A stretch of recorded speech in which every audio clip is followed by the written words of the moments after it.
दुनिया से मैं हारा तो आया तेरे द्वार, यहाँ से भी जो हारा कहाँ जाऊंगा सरकार।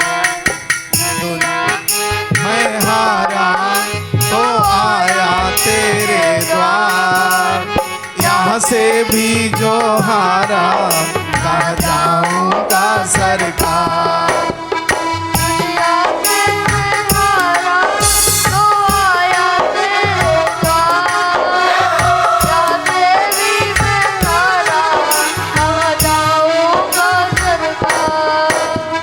सुखों में कभी ना तेरी याद है आई, दुख में प्रभु जी तुमसे प्रीत लगाई।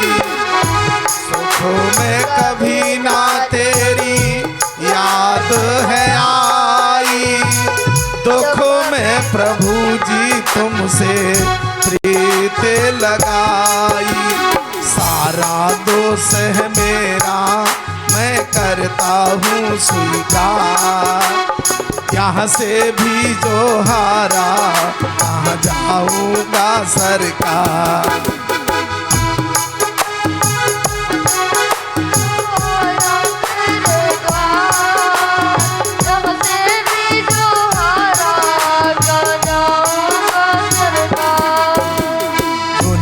से मैं हारा तो आया तेरे द्वार, यहाँ से भी जो हारा कहाँ जाऊंगा सरकार।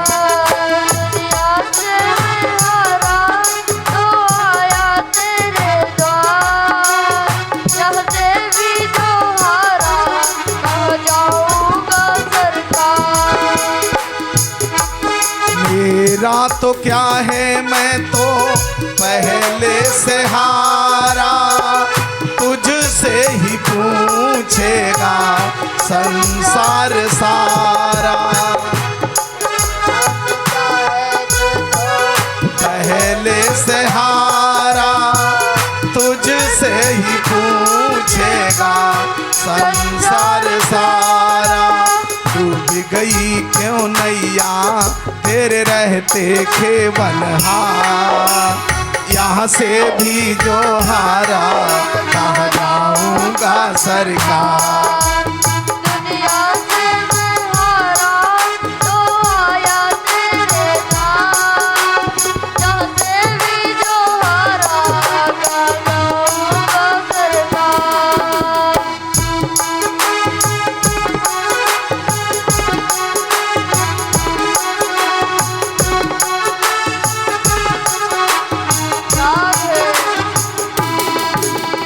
जिसको सुनाया सुनो अपना फसाना, उसने बताया मुझे तेरा ठिकाना।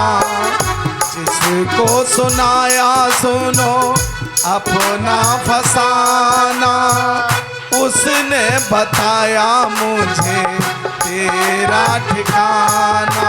सब कुछ छोड़ के आखिर मैं आया तेरे द्वार, यहाँ से भी जो हारा कहाँ जाऊंगा सरकार।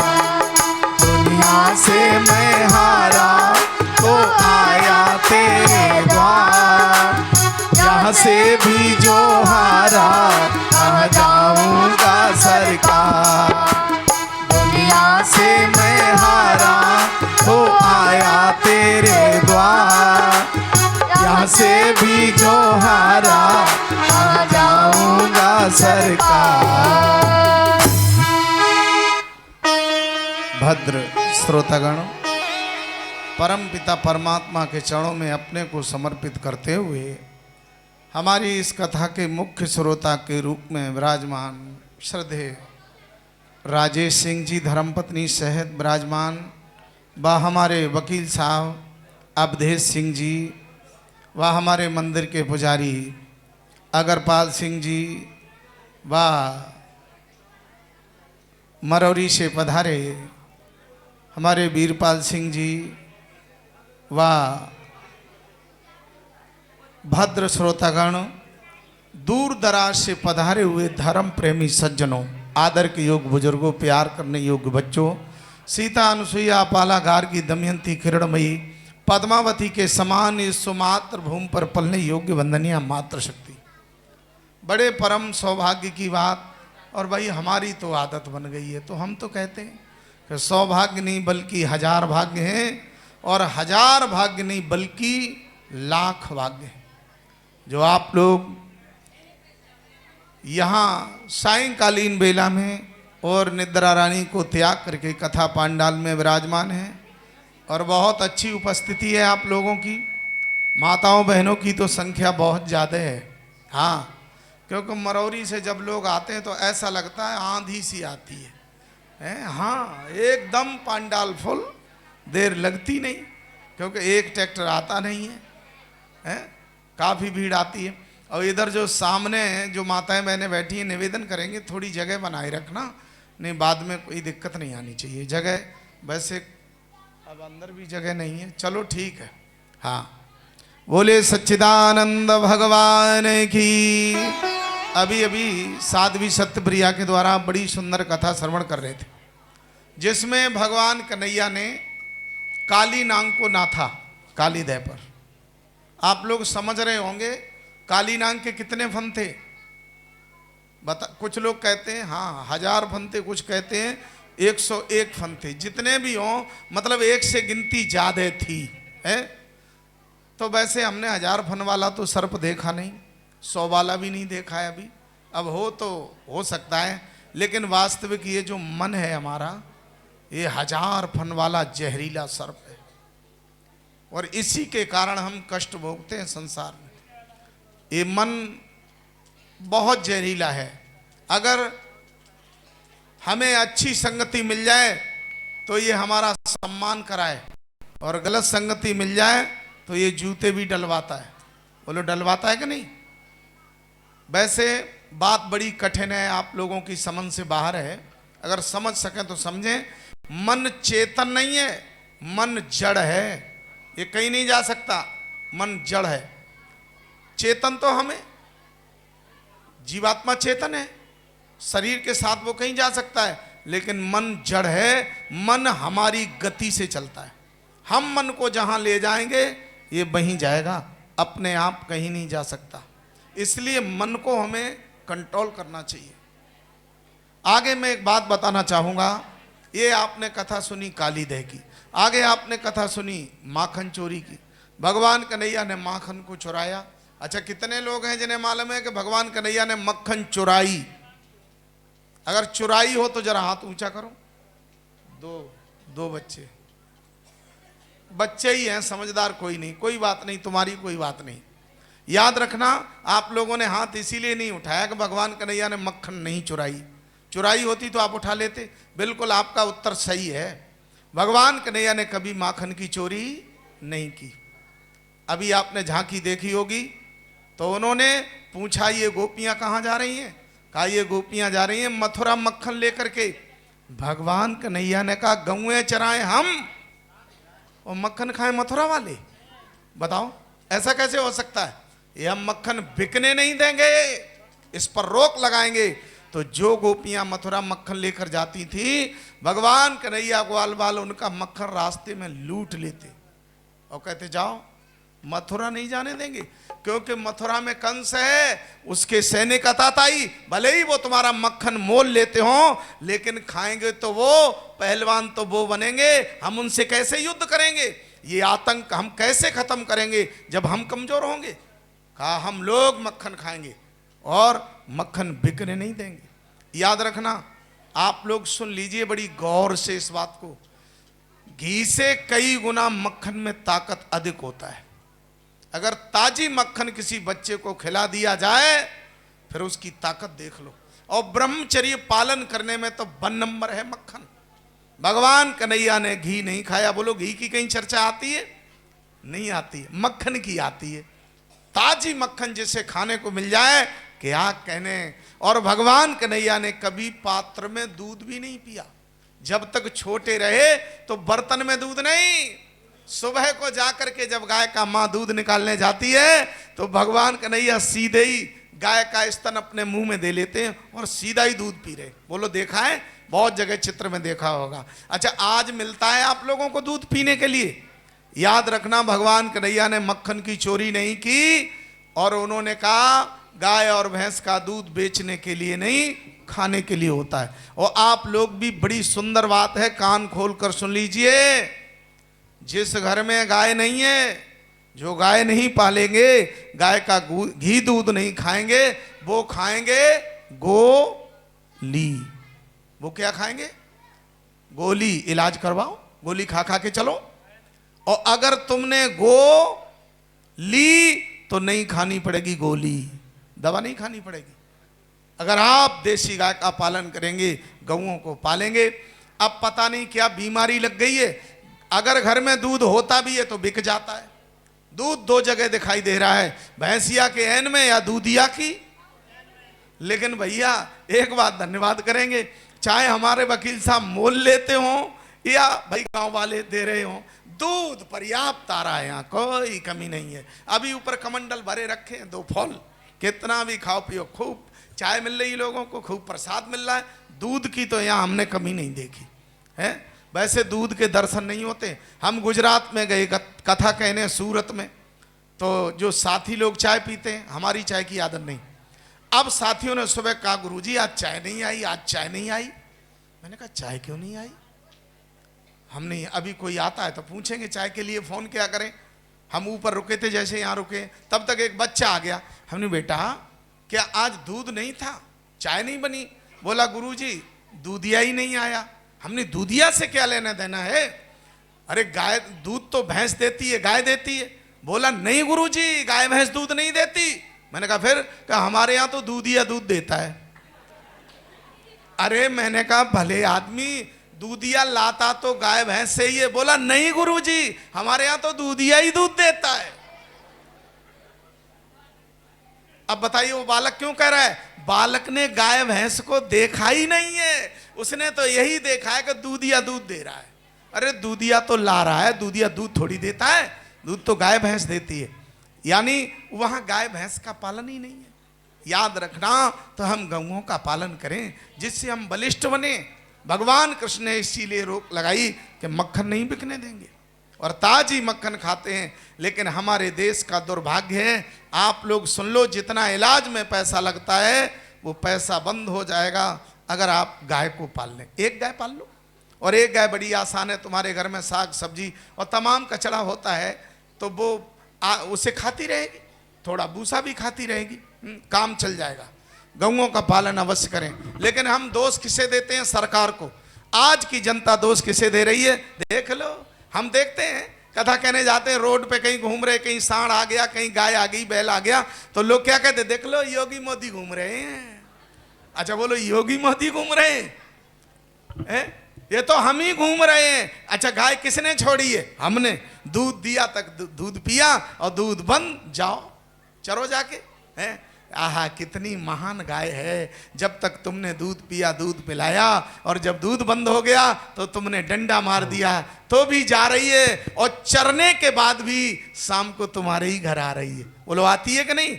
गाय आती है? तुम उसे चारा भी नहीं देना चाहते हो, तुम कुतिया के पिल्लों को चारा खिला रहे हो। हैं बताइए कैसे कल्याण होगा? इसलिए सावधान रहें, गाय और भैंस का घी दूध न बेचें, अपने परिवार में खिलाओ। भगवान कन्हैया ने चोरी नहीं की, रोक लगाई, क्योंकि भगवान कृष्ण ने भी कोई गलत काम नहीं किया।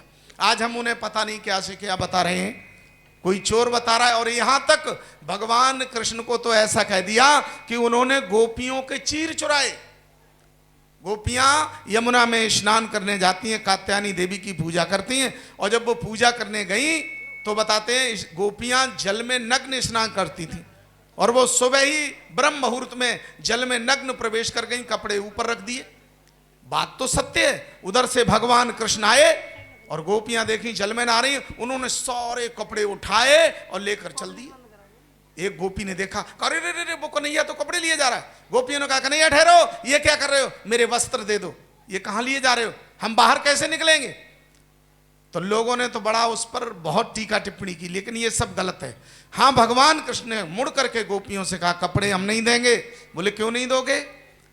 कहा तुमने ये गलत काम कैसे किया, तुम जल में नग्न स्नान कर रही हो, अगर कोई बंदर आ जाए तुम्हारे कपड़े उठा कर ले जाए कौन देगा, अचानक तूफान आ जाए, कोई चक्रवात आ जाए, तुम्हारे कपड़े उड़ जाएं, तुम कैसे बाहर निकलोगी, तुम घर तक कैसे जाओगी। गोपियों ने कहा ये हमारी गलती है, माफ करो, आइंदा ऐसी गलती नहीं करेंगे। भगवान कृष्ण ने सारे वस्त्र वहीं रख दिए, कहा पहन लो। भगवान कन्हैया चले गए और गोपियों ने निकल के अपने वस्त्रों को धारण किया और अपने घर गई। लेकिन यहाँ हमारे यहाँ कितना कहा गया कि वो तो पेड़ पर बैठ गए, डाली डाली पर वो कपड़े लटका दिए और कहा निकलो और हाथ ऊपर करके, क्या क्या कहा गया। आपसे निवेदन करेंगे, कोई महिला एक रास्ते में आप जा रहे हैं पैदल और कोई महिला वहां शौच क्रिया भी कर रही हो तो बोलो आप धीरे से चलकर निकल सकते हो, नहीं निकल सकते। आप जितनी तेजी होगी जल्दी से निकल जाओगे, हैं। लेकिन हमारे कृष्ण को इतना अभद्र बता दिया लोगों ने। कृष्ण ऐसे नहीं थे, चरित्र बड़ा महान था और उन्होंने ये गलती भी नहीं की। उन्होंने गोपियों को ज्ञान दिया, शिक्षा दी, बहुत अच्छा किया है। तो आइए आगे मैंने वचन दिया था कंस वध की कथा श्रवण कराएंगे आपको। और देख लीजिए कंस वध, अभी यहाँ पर एक बेटी आती है, वो बेटी किनकी है तो हम उनका नाम भूल जाते हैं, शायद बैठे होंगे यहाँ इंदिरा नगर के भाई साहब, नब्या कहीं बैठी भी हो, ये बैठी है बेटी, ये शायद कौन सी क्लास में पढ़ रही हो, अच्छा 8वें क्लास में पढ़ रही है। 8वें क्लास की बच्ची की उम्र होगी 13-14 साल होगी, कितनी है, इतनी होगी। अब इस बेटी का स्वास्थ्य देख लो कैसा है। अभी मैं पूरनपुर में 3 दिन का वैदिक कार्यक्रम कर रहा था, उसमें एक बेटी आई जिसकी उम्र थी 12 वर्ष और पांडाल में उससे न कोई ऊंचा था, यानी लंबाई फुल, कोई भी उतना लंबा नहीं था महिलाओं में पांडाल के अंदर, और बहुत फिट उसकी बॉडी, एकदम तंगड़ी तंदुरुस्त। और मंच पर जब आई तो परिचय दिया गया, इस बेटी की उम्र 12 साल है और देखकर ऐसा लग रहा था 32 साल की हो। और उसने बताया कि मैं 7वें क्लास में शायद पढ़ रही हूँ। अपना परिचय दिया, उसके माँ बाप भी बैठे थे। ये कैसे था, जब बच्चे को बढ़िया भोजन मिलेगा तब तंगड़ा तंदुरुस्त बनेगा। भगवान कृष्ण ने 11 वर्ष और कुछ महीने की उम्र में कंस को मारा। 11 वर्ष, इतने बलिष्ठ थे, जन्म से मक्खन मिश्री दूध खाया। रोटी तो मैया देती नहीं है, और रोटी भी देती है तो मक्खन के साथ। भगवान कन्हैया बहुत बलिष्ठ है, तो याद रखना, बढ़िया खाओगे बढ़िया पहनोगे तब ताकत आएगी। और उस 11 वर्ष के कृष्ण की आयु और आज का कोई 15-20 वर्ष का नौजवान कहे कि हम तो इतने तंगड़े हुए नहीं, खान पान बढ़िया नहीं, तो कैसे तंगड़े तंदुरुस्त हो जाओगे, हैं।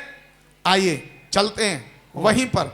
अब हम आपको, समय बहुत तेजी से दौड़ गया है क्योंकि आप लोग झांकी देखते रहे, ओहो 10 से ऊपर हो गया, और झांकी अब भी देखने को मिलेंगी और 2-3 मिलेंगी। हाथी भी आ रहा है, रास्ता खाली करो, इसका विशेष ध्यान रखो। हाँ भैया, ओमिंदर, रामिंदर क्या नाम है, सोमिंदर, हाँ बैठे नहीं आप, चल व्यवस्था देखवाओ। और एक गीत सुन लीजिए, फिर कथा तेजी से दौड़ेगी। हाँ वैसे आज हमारे भैया लोग पीछे जरूर बैठे हैं, लेकिन बैठे बड़ी शांति से। हाँ। ओम। आइए बोलिए योगीराज श्री कृष्ण चंद्र जी महाराज की जय। खूब प्रार्थना करते हैं कि हमारे घर में श्री कृष्ण जी महाराज आ जाएं, पर आते नहीं। क्यों नहीं आते, भजन सुनिएगा। भारत में कैसे आऊं, यूं बोले कृष्ण मुरारी। भारत में कैसे आऊं, यूं बोले कृष्ण मुरारी। भारत में कैसे आऊं, यूं बोले कृष्ण मुरारी। भारत में कैसे आऊं, यूं बोले कृष्ण मुरारी।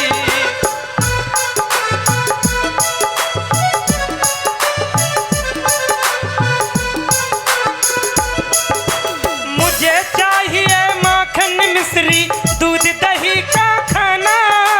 मुझे चाहिए माखन मिश्री दूध दही का खाना। अब दोगे तुम डबल रोटियां बिस्कुट पड़े चबाना। अब दोगे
दशा बिगाड़ी, यूं बोले कृष्ण मुरारी, भारत में कैसे आऊं, यूं बोले कृष्ण मुरारी, भारत में कैसे आऊं, यूं बोले कृष्ण मुरारी, यूं बोले कृष्ण मुरारी, यूं बोले कृष्ण मुरारी, भारत में कैसे आऊं, यूं बोले कृष्ण मुरारी, भारत में कैसे आऊं, यूं बोले कृष्ण मुरारी, भारत में कैसे आऊं, यूं बोले कृष्ण मुरारी। बड़ी सुंदर बात अभी आपने सुना, मुझको चाहिए मक्खन मिश्री दूध दही का खाना, और तुम क्या दोगे? डबल रोटी। अरे डबल रोटी, रोटी पे रोटी, डबल रोटी। अच्छा, कथा पांडाल में इतने लोग बैठे हैं, बात हमारी सही लगे तो हाँ करना, गलत हो तो मना कर देना। कितने लोग हैं कथा पांडाल में जो बासी रोटी खाते हैं, यानी शाम को बनी और बच गई तो चलो सुबह को खा लो, क्यों बर्बाद करो, हैं? कोई खाता है? अच्छा, हमारे पूर्व परीक्षित महाराज की धर्मपत्नी तो कह रही हैं हम तो खा लेते हैं, तो इनके लिए जोरदार तालियां बजा दो, क्योंकि एक बासी रोटी खाने वाले भी यहाँ पर है। अच्छा, और तो कोई खाते नहीं है? अच्छा, हम तो खाते नहीं, बासी रोटी में नहीं खाता, क्योंकि 40 मिनट के बाद रोटी की पावर खत्म हो जाती है। बनने के 40 मिनट, 1 घंटा तक खा लो, बनने के बाद फिर बासी हो जाती है, फिर पावर नहीं रहती। अच्छा, और कोई बासी रोटी खाता है? एक गुड़िया और है, चलो, और कोई नहीं खाता। अच्छा, बासी रोटी से बड़ा ऐतराज है कि भैया डबल रोटी का ताजी आ रही है, एक एक महीना की सड़ी सड़ाई खा रहे हो, अपने हाथ की बनी बासी नहीं खाएगा और वो सड़ी खाएगा। हाँ, और पिज्जा है, और पिज्जा बर्गर है, क्या क्या खा रहा है, वो सड़ा हुआ है, बासी नहीं है, वो सड़ा हुआ। और बिस्कुट 6-6 महीना बासी है, हम कतई नहीं खाएं। हमारे घर पे अगर रोटी शाम की बच गई है, रोटी बनने में लेट है, तो मैं तो कह देता हूं भैया ले आओ, वो ही ले आओ, वो उससे अच्छी है जो सड़ी सड़ाई खा रहे हो 6-6 महीने की। बोलो अच्छी है कि नहीं? और हमने तमाम लोगों को देखा है, बिस्कुट बड़े प्रेम से खाए, नमकीन बड़े प्रेम से, पता नहीं है पैकिंग भी नहीं देगी, कुछ कुछ तो एक्सपायर हो जाए, अब वो भी बिक जाए धोखे धड़े में, तो उन्हें खा ले। अपने हाथ की बनी हुई बासी जे ना खाऊंगा मैं, बासी ना खाए, तुम तो सड़ी हुई खाते हो, सड़ी हुई। वो चटनी हमारे यहाँ ताजी बनती है, रोज बनाओ, चाहे टमाटर की, चाहे धनिए की, चाहे पुदीने की, आम की सीजन पे आम की, वो चटनी ना खाए, वो खाए क्या? सांस खाओगे, सांस के मरीज हो जाओगे, बचोगे ही नहीं। अच्छा, सांस नहीं कहते, क्या कहते हैं? सांस। अच्छा, श्वास। अरे भगवान, हम तो बोल भी नहीं पाए। अब जो भी हो से समझ लो।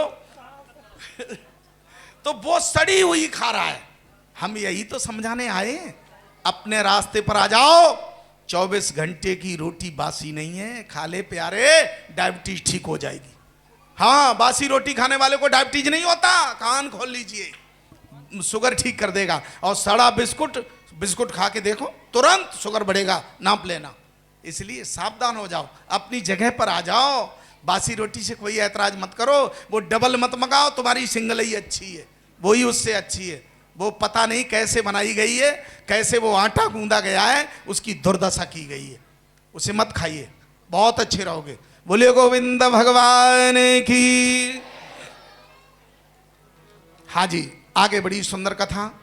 जिस समय कंस का अत्याचार बढ़ा, कंस ने बहुत राक्षस भेजे, भगवान कन्हैया ने सब ठिकाने लगा दिए, कोई लौट कर नहीं गया। कंस ने जिस भी अपने वीर बहादुर को मथुरा से गोकुल और वृंदावन भेजा, वो बिल्कुल चला गया, वो फिर लौट कर मथुरा नहीं गया, वो जीवित बचा ही नहीं, बिल्कुल चला गया।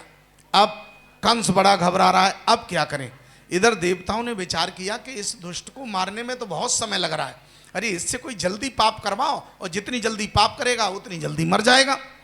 ऋषि नारद से इशारा किया, ऋषि नारद ने कहा चिंता मत करो। ऋषि नारद ने उठाया बीड़ा और कंस के दरबार में पधारे, नारायण नारायण। और जैसे ही कंस ने देखा, हाथ जोड़कर प्रणाम किया, आसन छोड़ दिया, आइए महाराज, बड़े स्वागत से बिठाया। और जिस समय बिठाया, ऋषि नारद ने कहा, कंस से महाराज तुम्हारा चेहरा बड़ा उदास नजर आ रहा है, क्या हुआ, कोई बीमारी तो नहीं लग गई? बोला नहीं नहीं ऐसा कुछ नहीं है। कहा फिर? का बात यह है कि जो मेरा काल ब्रज में पैदा हुआ है, मैंने अपने जितने भी वीर बहादुर भेजे, किसी ने आज तक लौट कर ये नहीं बताया कि वो लंबा है कि चौड़ा है, मोटा है कि पतला है, आखिर कैसा है, वो किसी ने उसका रंग रूप नहीं बताया, और जो गया वो पता नहीं कहाँ चला गया, लौट कर आता ही नहीं है। ऋषि नारद कहने लगे तुम्हें नहीं मालूम है? और क्या कहा कि अपनी आंखों से देख रहा अपने वीरों की हत्या है।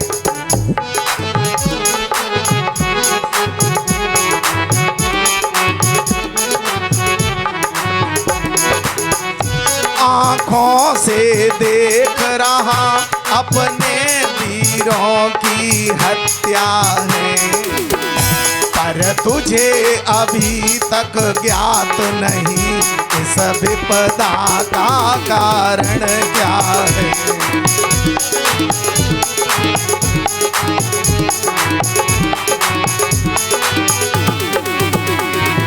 क्या कहा?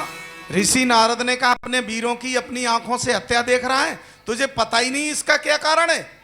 कंस चौंक पड़ा, बोला महाराज इसका कोई कारण? बोले हाँ।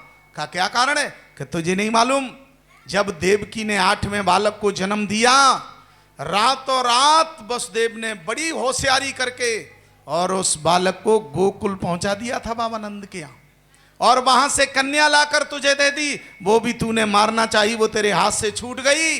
ये तेरे साथ में वसुदेव ने धोखा किया। और जैसे इतना कहा, कंस एकदम से चीख पड़ा, बोला रे वसुदेव मैं तुझे जिंदा नहीं छोड़ूंगा। ऋषि नारद कहने लगे ऊंचे सुर में मत बोलो, अगर तुमने वसुदेव को यहां जरा भी छेड़ा तो वो पहले ही भाग जाएगा, वो तुम्हारे हाथ नहीं आएगा, बलवान होकर आएगा तब तुम्हें मारेगा, इसलिए वसुदेव से अब कुछ मत कहना।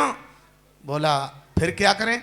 ऋषि नारद ने कहा उपाय हम बता रहे हैं। कहा बताओ। कि गलती तो तुम्हारी है, तुम अपने वीर बहादुर एक एक करके वहां भेज रहे हो, ये गलत।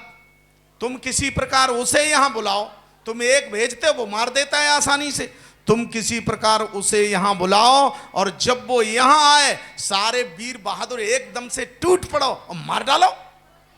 कंस ने कहा हम तो रहे उल्टी खोपड़ी के, ये गलती तो हमारी रही जो हम एक एक करके भेजते रहे। कहा ठीक, अब यही उपाय करते हैं। ऋषि नारद इतना समझा कर चले गए, नारायण नारायण, और कहाँ गए? सीधे वृंदावन की तरफ। और भगवान कन्हैया उस समय गौएं चरा कर आ रहे थे, और गौधूल बेला थी। उसी समय नारद जी पहुंचे, और नारद जी ने जैसे ही कृष्ण को देखा, भगवान कन्हैया ने ऋषि नारद को हाथ जोड़कर प्रणाम किया। और जैसे ही ऋषि नारद आगे बढ़े, कहा बात सुनो। कृष्ण ने कहा कहिए महाराज। कहा महाराज ये फुटकर का काम बंद कर दो। बोले फिर? कहा अब थोक का काम शुरू करो। कृष्ण बोले बाबा आप क्या कह रहे हैं, हम आपकी बात समझ नहीं रहे हैं। कहा ये फुटकर का काम बंद कर दो, अब थोक का काम शुरू कर दो। बोले मतलब? का मतलब ये है कि जो एक एक करके राक्षस मारते हो, ये फुटकर का काम बंद करो, अब सीधे मथुरा जाओ और थोक में ही एक ही बार में सब खत्म। भगवान कन्हैया बोले तो जाएं कैसे? बोले उसकी हमने व्यवस्था कर दी है। का कर दी? कहाँ? कि कल तुम्हें कोई बुलाने आ जाएगा, मना मत करना, चले जाना। कि जब ऐसी आपकी मर्जी है तो हम चले जाएंगे। उधर कंस को समझा दिया कि उसे यहां बुलाओ, और इधर कृष्ण को समझा दिया कि तुम सीधे चले जाओ वहीं, और थोक में ही एक ही बार में सबको खत्म कर दो। आज कृष्ण ने कहा बिल्कुल ठीक बात। और इधर क्या हुआ? इधर कंस ने अपना दरबार जोड़ा, और कंस ने सभी दरबार के सदस्यों से कहा कि दरबार में जितने लोग बैठे हैं अब कैसे बुलाया जाए। तो प्रस्ताव ये हुआ कि एक धनुष यज्ञ किया जाए, उसमें मल्ल युद्ध की व्यवस्था की जाए, और कृष्ण बलराम को निमंत्रण देकर यहां बुलाया जाए। वो यज्ञ के लिए मना नहीं करेंगे, यज्ञ के लिए वो जरूर आएंगे। कहा ठीक है। कंस ने एक बाबा नंद के लिए पत्र लिखा, और सारा वृतांत पत्र में लिख दिया, और पत्र को बंद कर दिया, लिख दिया आपका कंस। और कहा अब इस पत्र को लेकर जाए कौन। जिस व्यक्ति पर कंस नजर डालता है सबकी गर्दनें नीचे झुक जाती हैं। कोई पत्र ले जाने के लिए तैयार नहीं। क्यों? क्योंकि मथुरा से वृंदावन या गोकुल जो गया वो बिल्कुल चला गया, लौट कर आया ही नहीं। सब घबरा रहे हैं, सोच रहे हैं जो पत्र लेकर जाएगा वो भी चला जाएगा, लौट कर नहीं आएगा। तो आज कंस ने कहा भाई कोई जाने के लिए तैयार नहीं। एक सज्जन खड़े हो गए, कहने लगे महाराज अभी तक जितने लोग गए वो लौट कर नहीं आए और कुछ बताया भी नहीं, और आप स्वतः चले जाएं तो उस बच्चे के दर्शन भी हो जाएंगे और आपको हालचाल भी मिल जाएगा। कंस ने सोचा कहीं मैं भी ना मारा जाऊं। कंस बोला खामोश, हम चलकर वहां जाएंगे। तो एक व्यक्ति खड़ा हो गया, कहने लगा महाराज एक काम करो। बोले क्या? कि और किसी को नहीं, तुम्हारे यहाँ अक्रूर जी रहते, अक्रूर जी को बुलाओ और अक्रूर जी को भेज दो। अक्रूर बाबा नंद के भाई होते थे। कहा मरेगा तो उन्हीं के परिवार का मरेगा, तुम्हारा कोई नहीं मरेगा। कंस ने कहा ये बात सत्य। अक्रूर जी को बुलाया और अक्रूर जी को जिस समय बुलाया, अक्रूर जी दरबार में आते हैं। कंस ने हाथ जोड़कर कहा स्वागत है, स्वागत है, आइए अक्रूर जी। अक्रूर जी ने सोचा अभी तक तो ये कभी रामाकृष्णा नहीं करता, बोलता नहीं, आज स्वागत कर रहा है, कुछ दाल में काला है। अक्रूर जी को बिठाया। अक्रूर जी ने कहा कहिए क्या सेवा करें। कहने लगा ये मेरा पत्र है, इस पत्र को आप वृंदावन पहुंचा दो और हमारे यहाँ यज्ञ होगा, कृष्ण और बलराम बाबा नंद सहित उन्हें बुलाकर यहाँ लाओ। और जैसे ही कहा अक्रूर जी कहने लगे महाराज उन बालकों के आने में जितनी देर है उतनी आपकी जिंदगी है, अगर वो यहां आ जाएंगे आपका जीवन खतरे में पड़ जाएगा। कंस कहने लगा सावधान, ज्यादा बोलने की कोशिश मत करो। अक्रूर जी ने कहा ठीक है। और आज अक्रूर जी कहते हैं मैं पत्र को पहुंचाऊंगा, और कहा ऐसे नहीं, मेरा स्वयं निजी रथ लेकर जाओ। अपना रथ अक्रूर जी को दे दिया।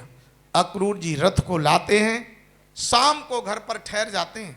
सुबह होता है, अक्रूर जी ने रथ को तैयार किया, लेकिन विचार आ रहे हैं मैं जाऊंगा उन बालकों को लेकर आऊंगा, कंस उनके साथ कैसा व्यवहार करेगा, क्या करेगा, तरह तरह के विचार विचार रहे हैं। और अक्रूर जी रथ पर विराजमान हो जाते। अक्रूर जी सोच रहे हैं वो बालक कैसे होंगे, कितने सुंदर होंगे, मन में चित्र खींच रहे हैं। और रथ पर बैठते ही अक्रूर जी की समाधि लग गई। अक्रूर जी उसी बात को सोच रहे हैं, लीन हो गए ध्यान में। वो रथ को हाँकना भूल गए। घोड़े कभी चलने लगते हैं, कभी चरने लगते हैं, यानी और अक्रूर जी उसी चिंतन में प्रभु का चिंतन कर रहे हैं। सुबह से शाम तक यमुना तट पर पहुंचे, समाधि लगी है। और जैसे ही यमुना तट पर पहुंचे, यमुना जी का जल कल कल करके बहता हुआ अक्रूर जी ने जैसे ही का आंख खोली, देखा रे मैं तो यमुना के तट पर आ गया, शाम होने जा रही है। आज एकदम से रथ से उतरे, 3 अंजुली यमुना का जल पिया, मन आत्मा को पवित्र किया और रथ को आगे बढ़ाया। उधर से भगवान कृष्ण गौओं को चरा कर आ रहे थे। अक्रूर जी ने जैसे ही देखा गदगद हो गए, सोचने लगे यही बालक। और जैसे ही कृष्ण सामने आते हैं, अक्रूर जी एकदम से बड़े भगवान कृष्ण के चरण स्पर्श करना चाहते थे, अपने को भूल गए। भगवान कन्हैया ने एकदम से हाथ पकड़े और अक्रूर जी को प्रणाम किया। बोले चाचा आप ये क्या कर रहे हो? अक्रूर जी ने कृष्ण को गोद में उठा लिया और सारा वृतांत बताया। ये पत्र भेजा है, कहा चलिए घर चलते हैं।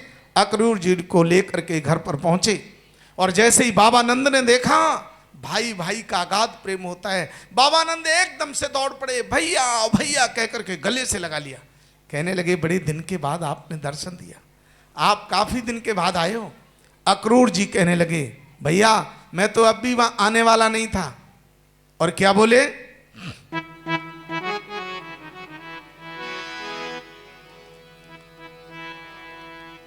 मैं अब भी कब आने वाला था, यह तो कंस ने पठाया है।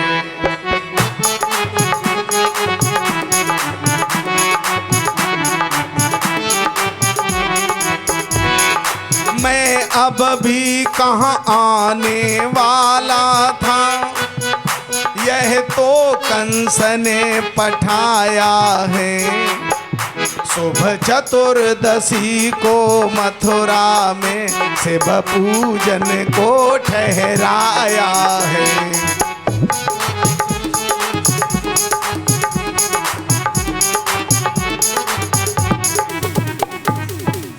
कहा मैं तो अब भी आने वाला नहीं था। ये तो कंस ने धनुष यज्ञ की व्यवस्था की है, धनुष यज्ञ होगा और उसी में मल्ल युद्ध की व्यवस्था है। ये पत्र दिया है, कृष्ण बलराम सहित आपको निमंत्रण दे करके बुलाया है। और जैसे ही बाबानंद ने सुना, बाबानंद कहने लगे अक्रूर जी नहीं, हम लोग बिल्कुल नहीं जा सकते। बोली क्यों?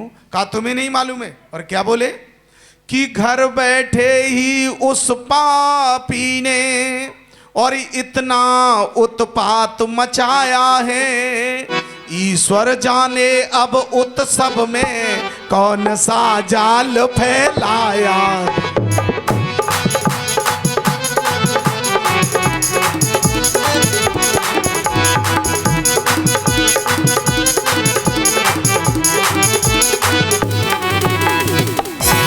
आज जैसे ही बाबानंद ने कहा घर बैठे ही उस पापी ने इतना उत्पात मचा रखा है, हम लोग गोकुल को छोड़कर वृंदावन में आ गए और यहाँ भी चैन नहीं लेने देता है, हम बिल्कुल नहीं जा सकते।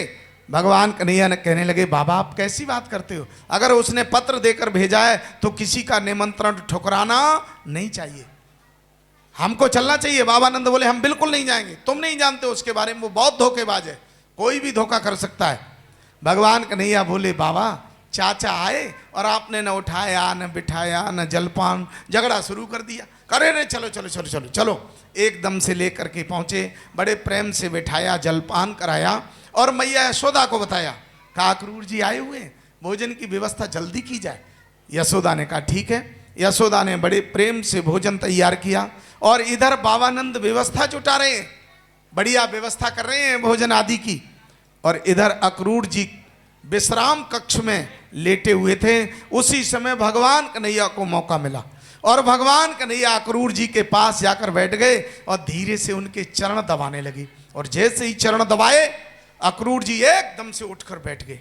बोले ये क्या कर रहे हो? नहीं मेरे पैर नहीं दबाना।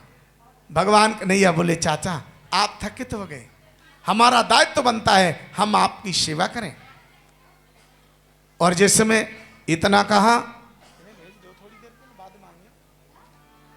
और आज जैसे ही इतना कहा अक्रूर जी की आंख में आंसू आ गए, अक्रूर जी की आंख में आंसू आ गए। भगवान कन्हैया कहने लगे चाचा आपकी आंख में आंसू क्यों? मालूम पड़ता है आपको कंस ने परेशान किया है, कोई कष्ट दिया है? अक्रूर जी बोले नहीं, कंस ने मुझे कोई कष्ट नहीं दिया। कहा फिर आपकी आंख में आंसू क्यों? अक्रूर जी कहने लगे कन्हैया तुम्हें नहीं मालूम है, तुम जिस बाबानंद और यशोदा के साथ में रह रहे हो ये तुम्हारे माता पिता नहीं है। और जैसे ही कहा ये तुम्हारे माता पिता नहीं, भगवान कन्हैया बोले चाचा जी आप क्या कर रहे हो? यशोदा मेरी माँ है और बाबानंद मेरे पिता हैं। कहा नहीं ये तुम्हारे माता पिता नहीं, तुम्हारे माता पिता तो वसुदेव और देवकी हैं जो एक एक दिन गिन गिन कर व्यतीत कर रहे हैं कंस के यहाँ जेल में पड़े। और तुम्हारी माता देवकी पिता वसुदेव रात दिन ये सोचते रहते हैं मेरा बेटा कब बड़ा होगा और बलवान होकर आएगा, एक दिन मुझे जेल से निकालेगा। भगवान कृष्ण ने जैसे ही सुना कहा चाचा आप सत्य कह रहे हो? कहा बिल्कुल सत्य कह रहा हूं, तुम्हारे माता पिता ने तुम्हारे प्राणों की रक्षा करने के लिए रातों रात तुम्हें बाबानंद के यहां भेज दिया था और इनको नहीं मालूम है कि ये मेरा बेटा नहीं है। आज भगवान कृष्ण की आंख में आंसू आ गए। भगवान कन्हैया सोचने लगे मेरे माँ बाप जेल में पड़े और मैं यहां मौज कर रहा हूं। कहने लगे चाचा आज मुझे पता चला, कुछ भी हो कल सुबह में मथुरा चलूंगा तुम्हारे साथ में और उस दुष्ट को मार करके अपने माता पिता को जेल से निकालूंगा। आज भगवान कन्हैया ने कहा अक्रूर जी से ये बात मैया यशोदा को मत बता देना। आज कहा ठीक है। मैया यशोदा ने कृष्ण और अक्रूर जी की आते जाते घर में बातें तो सुनी लेकिन समझ नहीं पाई क्या बात हो रही है। अक्रूर जी को बड़े प्रेम से भोजन कराया गया और भोजन कराने के बाद भगवान कृष्ण ने बाबानंद को पास में बिठाया और समझाया। कहा बाबा चाचा जी आए, पत्र किसी का निमंत्रण ठुकराना नहीं चाहिए। और कंस के यहाँ जो यज्ञ हो रहा है उसमें हम लोग घृत लेकर के चलेंगे, छकड़ों में घी भर के लेकर चलो। और जब वो घी देखेगा बड़ा खुश हो जाएगा, बेमनस्ता मित्रता में बदल जाएगी, और हो सकता है उसने संधि करने को बुलाया हो, चलना बहुत जरूरी। कहा मैया यशोदा जाने नहीं देगी। अक्रूर जी ने कहा मैया यशोदा क्यों रोकेगी, जब आप जाने को तैयार हो जाएं। भगवान कृष्ण ने कहा बाबा आप तैयार हो और आप 4 बजे ही यहां से निकल चले छकड़ा जोड़ के, और बाद में मैं आ जाऊंगा, मैया यशोदा रोकेगी मैं समझा दूंगा। बाबा नंद से बात हो गई। और इधर मैया यशोदा रात भर चिंता में सोई नहीं, खंबे के पास टिक कर बैठ जाती है, प्रभु से प्रार्थना करती है अक्रूर जी आए हैं, पता नहीं क्या होगा, किस लिए आए। इधर जैसे ही सवेरा हुआ 4 बजे ही भगवान कन्हैया ने बाबा नंद को छकड़ा जोड़ करके मटकों में घी भर के बेच दिया। कहा आप चलो लेकर। बाबा नंद चले जाते। और इधर जैसे ही सवेरा हुआ अक्रूर जी से कहा अब आप रथ तैयार करो। अक्रूर जी ने रथ को तैयार किया, और जिस समय कृष्ण और बलराम उस रथ पर विराजमान होते हैं, अक्रूर जी से कहा बढ़ाओ रथ। अक्रूर जी ने जैसे ही रथ वृंदावन से बढ़ाया, सारे नगर में शोर हो गया कि कोई परदेसी आया है और वो कन्हैया को मथुरा लिए जा रहा है। और जैसे ही वो रथ वृंदावन से निकल भी नहीं पाया था, थोड़ा आगे बढ़ा कि गोपियों ने आकर के चारों तरफ से रथ को घेर लिया। यानी गोकुल और वृंदावन में कृष्ण से सब दिल से प्यार करते थे, और सभी ने रथ को आकर के घेर लिया। जिस समय रथ को घेरा और गोपियां कहने लगी कन्हैया तुम मुझे छोड़कर कहां जा रहे हो, मैं तुम्हें जाने नहीं दूंगी, ये परदेसी तुम्हें मथुरा लिए जा रहा है, कन्हैया मैं तुम्हें बिल्कुल नहीं जाने दूंगी। और जिस समय इस बात को कहा, भगवान कन्हैया कहने लगे गोपियों मेरा रास्ता छोड़ दो, मैं जा रहा हूं लेकिन मैं लौट करके वापस आ जाऊंगा। गोपियां कहने लगी नहीं। और जिस समय गोपियों ने रोका, भगवान कन्हैया नहीं रुक रहे, अक्रूर जी से कह रहा था आगे बढ़ाओ। और जैसे ही अक्रूर जी ने रथ को आगे बढ़ाया, गोपियां जमीन पर लेट जाती, कहा रथ ऊपर से निकाल दो। अक्रूर जी घबरा गए, सोचे अब क्या करें। एक गोपी कहने लगी मालूम पड़ता है ये अक्रूर जो है इसका नाम किसी ने गलत रख दिया, इसका नाम अक्रूर नहीं होना चाहिए था, इसका नाम होना चाहिए था क्रूर। क्रूर जानते हो, क्रूर कहते हैं दुष्ट को, अक्रूर कहते हैं सज्जन को। कहा इसका नाम अक्रूर रख दिया, ये अक्रूर नहीं है ये तो क्रूर है, मेरे कन्हैया को लिए जा रहा है। एक गोपी ने कहा मालूम पड़ता है मैया यशोदा को नहीं मालूम है। कहा बताओ। एक गोपी दौड़ कर जाती है और मैया यशोदा से कहा मैया कन्हैया। और जैसे ही कहा कन्हैया, मैया घबरा गई, बोली क्या हुआ, कि वो परदेसी लेकर के मथुरा जा रहा है। मैया घबरा गई, सोचने लगी अक्रूर इसीलिए आया था मेरे बेटे को लेकर जा रहा है, अब मैं क्या करूं। मैया यशोदा एकदम से भागती है बाहर आने के लिए, लेकिन देहरी तक आती है, चौखट से फिर अंदर चली जाती है। गोपी ने कहा मैया तुझे क्या हो गया, रास्ता भूल गई। मैया ने जल्दी जल्दी से अपने आंचल में मक्खन मिश्री को बांध लिया, सोची अगर मेरा कन्हैया नहीं लौटा तो मैं उसे मक्खन मिश्री दे दूंगी। और मैया यशोदा फिर दौड़ पड़ती है और गोपियां रथ को घेरे खड़ी हैं। और जैसे ही रथ के पास में मैया यशोदा पहुंची, मां का प्यार निराला हुआ और मैया ने आवाज दी कन्हैया। और जैसे ही मैया की आवाज को सुना, भगवान कन्हैया ने रथ से छलांग लगा और एकदम से मां के गले से लग गए। बोले मां तू क्यों आई। मैया यशोदा रुक, कहने लगी कन्हैया तुमने मुझे बताया भी नहीं और तुम मुझे ऐसे छोड़कर चल दिए कि मानो मैं तुम्हारी मां नहीं। भगवान कन्हैया बोले नहीं मां तू मेरी मां है, तू मुझे जाने नहीं देती इसलिए मैं जा रहा हूं क्योंकि निमंत्रण आया है। यशोदा कहने लगी कन्हैया मैं तुम्हें बिल्कुल नहीं जाने दूंगा, तुम मथुरा नहीं जा सकते। मुझे पूछो मैंने तुम्हें कैसे पाला है, कितने कष्टों से मैंने मुकाबला किया है। ओ कन्हैया तेरे पीछे मैंने गोकुल छोड़ दिया, मैं तेरे पालन पोषण के लिए वृंदावन में झोपड़ियां बना कर रह रही हूं और तुम मुझे छोड़कर जा रहे।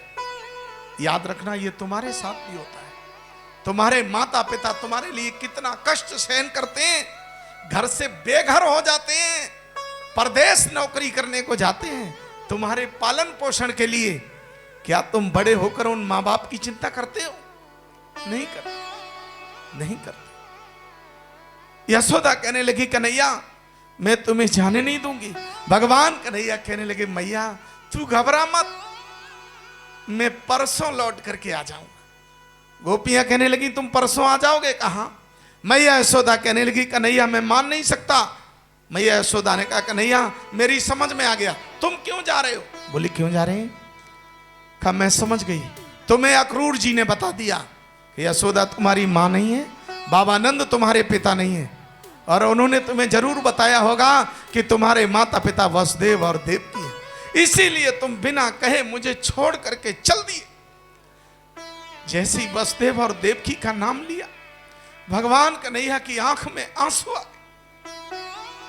मैया रो पड़ी, कन्हैया क्या बात? भगवान कन्हैया बोले मैया जब तूने कहा कि वसुदेव और देवकी तुम्हारे पिता, तो मुझे बड़ा दुख हुआ कि मैया मुझे आज गैर का बेटा बना रही है। देखो नकली बात कह दी भगवान कन्हैया, मां तो आप मेरी है, मैं तुमसे दूर जाकर सुख नहीं पा सकता। आज यशोदा कहने लगी कन्हैया तुम मानोगे नहीं, और मैं समझ गई अक्रूर जी ने जो तुम्हें बताया तुम इसीलिए जा रहे हो। कोई बात नहीं, तुम जाओ मथुरा के लिए चले जाओ, और जब तुम्हें देवकी मिले सारी बातें करना, लेकिन एक बात देवकी को मत बताना। भगवान कन्हैया बोले मां मैं क्या नहीं बताऊं? मैया रो पड़ी, कहने लगी कन्हैया जब तुम छोटे थे और तुमने मेरे मक्खन की 2 मटकियां तोड़ दी, मैंने गुस्से में आकर तुम्हें ऊखल से बांध दिया, कड़ी धूप में तुम्हें ऊखल से बांध दिया, और वो 2 वृक्ष भी टूट कर तेरे ऊपर गिर पड़े। मैंने बहुत बुरा किया, और जब तुम जाकर के देवकी से कहोगे मैया मैंने छुटपन में यशोदा की 2 मटकियां तोड़ दी, तो मां ने मुझे ऊखल से बांध दिया, उस मां का हृदय फट जाएगा।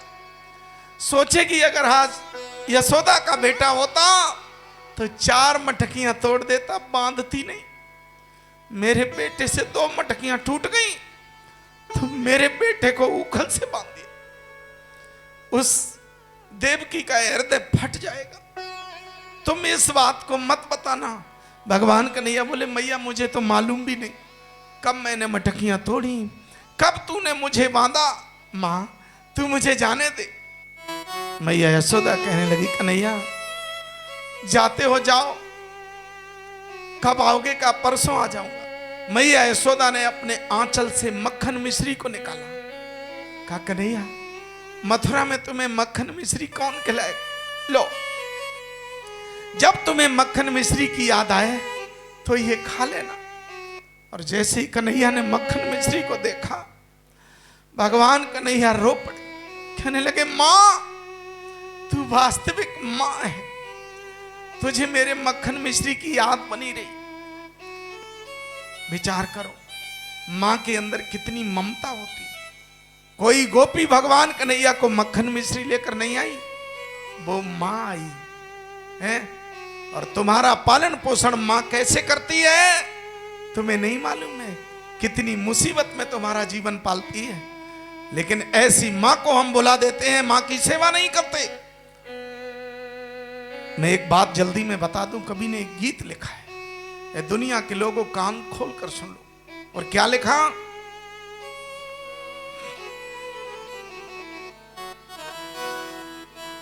और ये हालत क्या मां की हो गई, हालत क्या मां की हो गई, जरा ध्यान दे रे तू, मां की ममता क्या होती है पहचान ले रे तू, मां की ममता क्या होती है पहचान ले रे तू।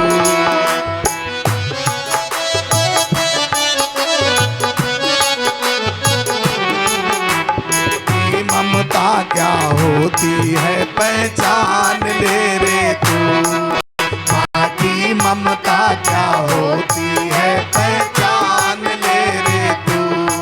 और क्या कहा?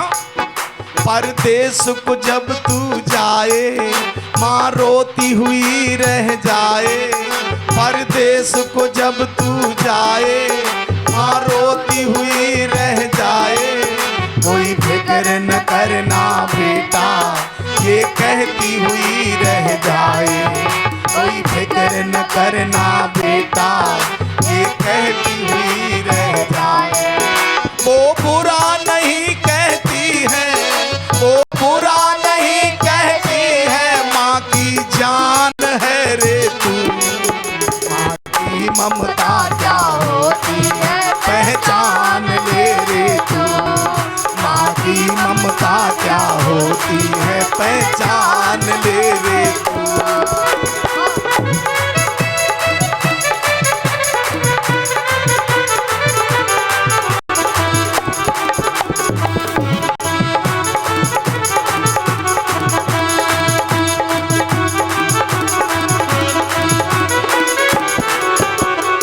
विचार करिए कैसे पाला तुम्हें।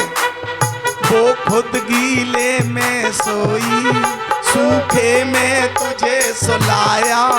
वो खुद गीले में सोई, सूखे में तुझे सुलाया। इस दूध के रूप में माँ ने तुझे अपना खून पिलाया। इस दूध के रूप में माँ ने तुझे अपना खून पिलाया। जो माँ का प्यार न समझे, जो माँ का प्यार न समझे, बड़ा शैतान है रे तू। माँ की ममता क्या होती है पहचान ले रे तू। माँ की ममता क्या होती है पहचान ले रे तू।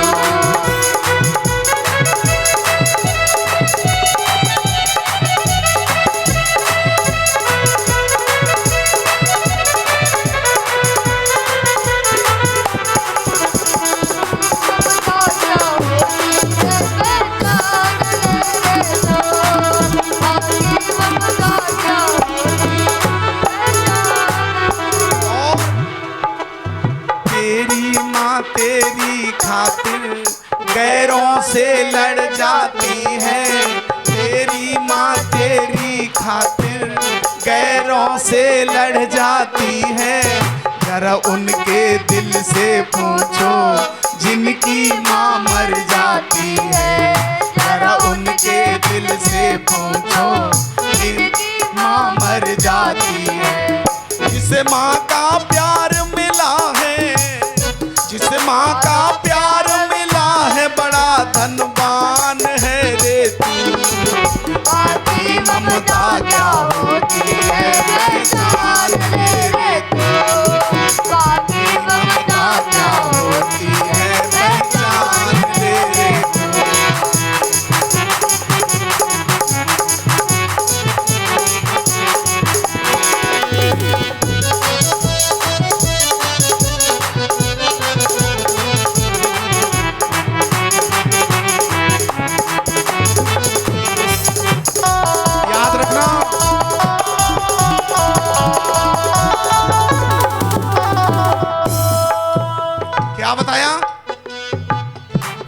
उनसे पूछो जिनकी छुटपन में मां मर जाती है। उन बच्चों से पूछो उन पर क्या बीतती है। मेरे मोहल्ले की घटना, जब जिस गांव में मैं रह रहा था, हमारे पड़ोसी हमारे ताऊ जी और हमारा जो ताऊ का बेटा छोटा वाला था, वो हमसे छोटा है, तो लगभग 10 वर्ष का होगा। हमारी ताई खत्म हो गई। अब बच्चे पूछते हमारी माँ कहाँ चली गई? क्या तुम्हारी माता जी ऊपर चली गई? माताओं बहनों ने समझा दिया ऊपर चली गई भगवान के पास। तो हम लोग जब पढ़ने जाते थे तो वो हमसे आगे निकल गया विद्यालय, और रास्ते में गड्ढा पड़ता था, उस गड्ढे में छुप कर बैठ गया। हमने सोचा आज गया नहीं या आगे चला गया होगा, कहीं मिलेगा। और जब हम उस गड्ढे के पास से निकले तो छुप कर बैठ करके हाथ जोड़े बैठा रो रहा था और कह रहा था, प्रभु अब हमारी माँ को भेज दो, बहुत दिन हो गए, अब हम माँ के बिना रह नहीं पाए। ये घटना मेरे सामने,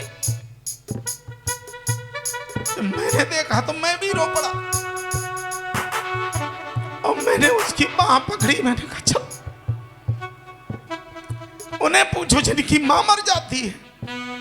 हम तो बड़े सौभाग्यशाली हैं जो मां का प्यार मिला, लेकिन हमने बुला दिया उन माता पिता को, उनकी सेवा नहीं करना चाहते। याद रखना कल्याण नहीं होगा। और तब क्या कहा, हालत क्या मां की हो गई जरा ध्यान दे रे तू, मां की ममता क्या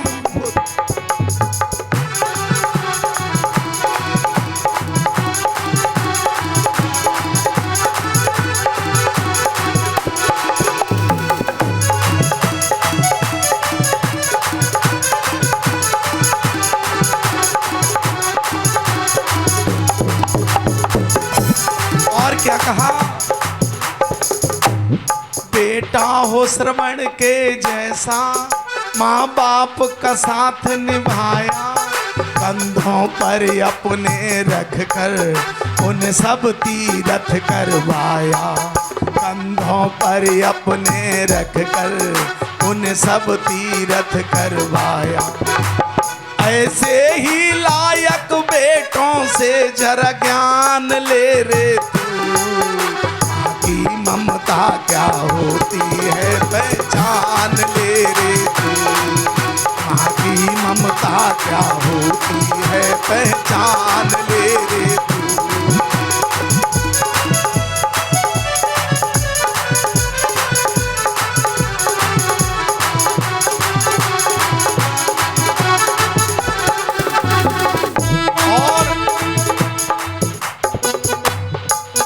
काबिल ये कहानी सुनकर माँ बाप की इज्जत करना, काबिल ये कहानी सुनकर माँ बाप की इज्जत करना, बीबी को समझना बीबी बच्चों से मोहब्बत करना, बीबी को समझना बीबी बच्चों से मोहब्बत करना। है अपना फर्ज निभाना, है अपना फर्ज निभाना, ये दिल में ठान ले रे तू, मां की ममता क्या होती है पहचान ले रे तू, मां की ममता क्या होती है पहचान ले रे तू।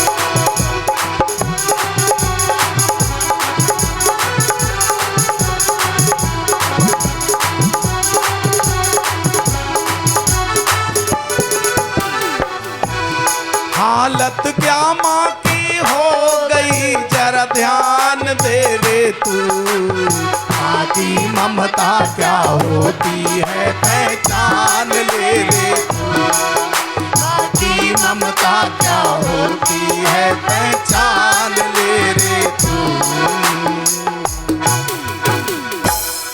याद रखना, संसार में माता पिता से बढ़कर कोई नहीं। हम उन माता पिता की सेवा करें जिन्होंने हमें किस तरह से पाला है। देख लो मैया यशोदा मक्खन मिश्री बांध कर ले जाती है, और ऐसे ही तुम्हारी माँ ने भी तुम्हें पाला है। स्वयं भूखी रही है, स्वयं गीले में सोई है, अपने अरमानों पर पानी फेर करके तुम्हें पाला। और जो सेवा नहीं करेगा समझ लो जीवन का कल्याण नहीं होगा। और आज भगवान कन्हैया किस लिए जा रहे हैं? अपने माता पिता को जेल से निकालने के लिए। और आज मैया यशोदा से विदा लेते हैं, और विदा लेकर के जिस समय चलते हैं मैया यशोदा एक बात कहती है, कन्हैया जा रहे हो जाओ। और क्या बोली? इस गोकुल नगरी को छोड़ के मथुरा में प्यारे खुश रहना मेरे लाल।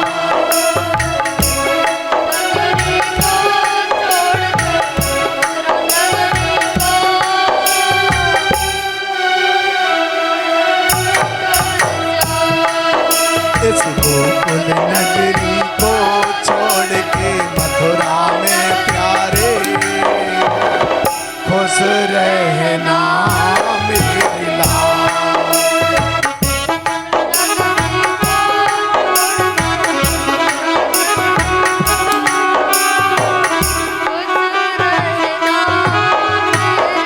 और क्या कह रही है? मुझे छोड़ कर जाता बेटा मेरे प्यारे।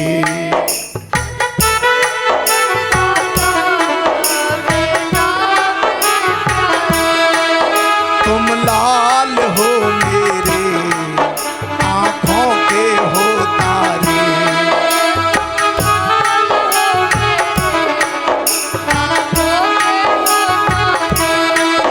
तेरी याद में रो रो के बीत जाएंगे कान्हा रे।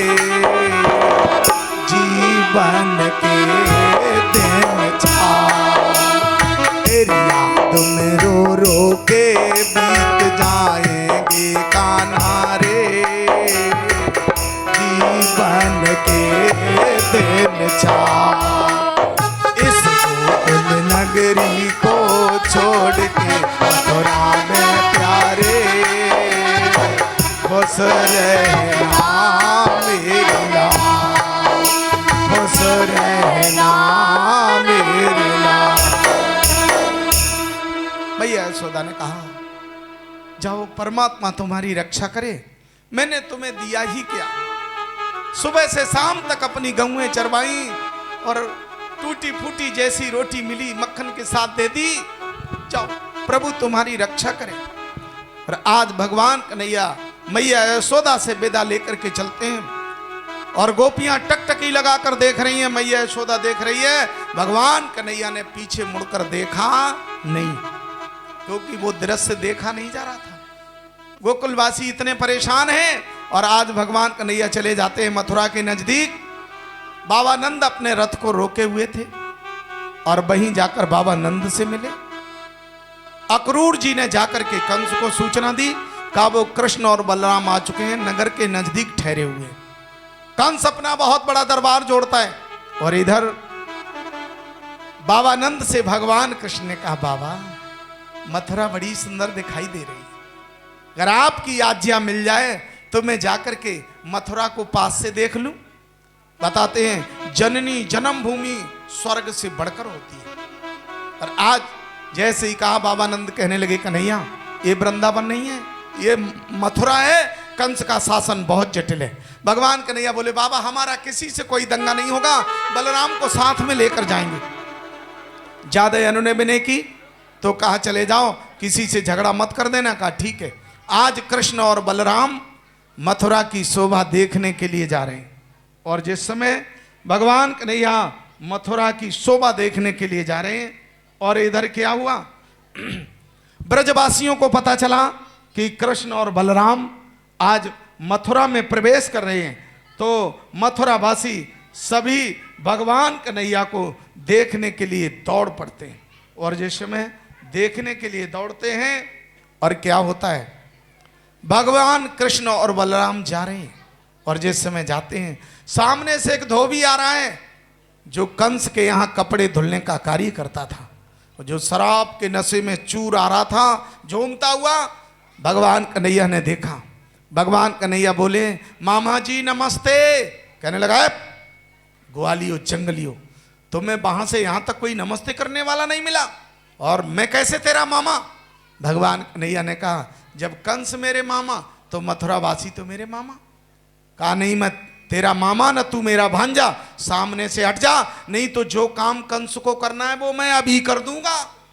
अरे भगवान कन्हैया ने कहा हम तो बड़े प्रेम से इससे बात कर रहे हैं और ये बड़ी उल्टी सीधी बातें कर रहा है। बलराम जी ने कहा ये ऐसे नहीं मानेगा, तो भगवान कन्हैया ने कहा कर दे काम का कर दो। और जैसे ही भगवान कन्हैया आगे बढ़े, धोबी बोला है मरने को फिरता है, पीछे हट। भगवान कन्हैया ने एक चपत लगाई, ये धड़ाम से जमीन पर गिर पड़ा और इसका प्राणांत हो गया। बोलिए भक्त वत्सल भगवान की। ग्वाल बाल उल्टे सीधे कपड़े पहनने लगे। इधर एक दर्जी रहता था, उसने देखा, उसने कहा प्रभु हम अच्छी तरह से सेट करके कपड़े पहना दें। कहा पहना दो। उसने अच्छी तरह से सभी को सेट करके कपड़े पहना दिए।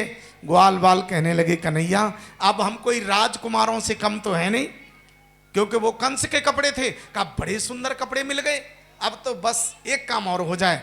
कहा क्या? कहा गले में मालाएं और पड़ी होती फिर क्या कहने। आगे एक सुदामा नाम का माली रहता था। जब से कंस का राज्य हुआ उसने माला गूंथना बंद कर दिया। और जब उसे पता चला कि आज कृष्ण और बलराम आ रहे हैं, उसने बड़ी सुंदर मालाएं बनाई। और जब भगवान कन्हैया दरवाजे से निकले उसने रोका और बड़ा स्वागत किया और सबको फूल मालाएं पहनाई। ग्वाल बाल कहने लगे, कन्हैया अब तो बहुत अच्छे कपड़े, बढ़िया, और मालाएं भी गले में पड़ी हुई हैं, अब थोड़ी सी कमी रह गई। कहा क्या? कि मस्तक पर चंदन और होता। तब तक भगवान कन्हैया ने क्या देखा? सामने से एक स्त्री आ रही है जो 3 जगह से टेढ़ी है, जिससे चला भी नहीं जा रहा है। और बताते हैं कि सारे कुरूप को जोड़ जाड़ और ब्रह्मा ने इसको सिरजा था।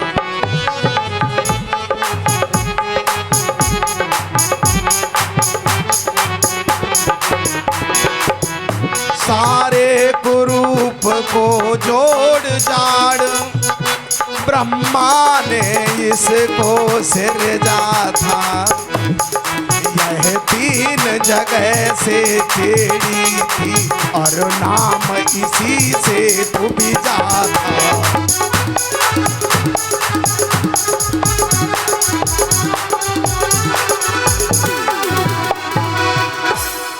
क्या बताया?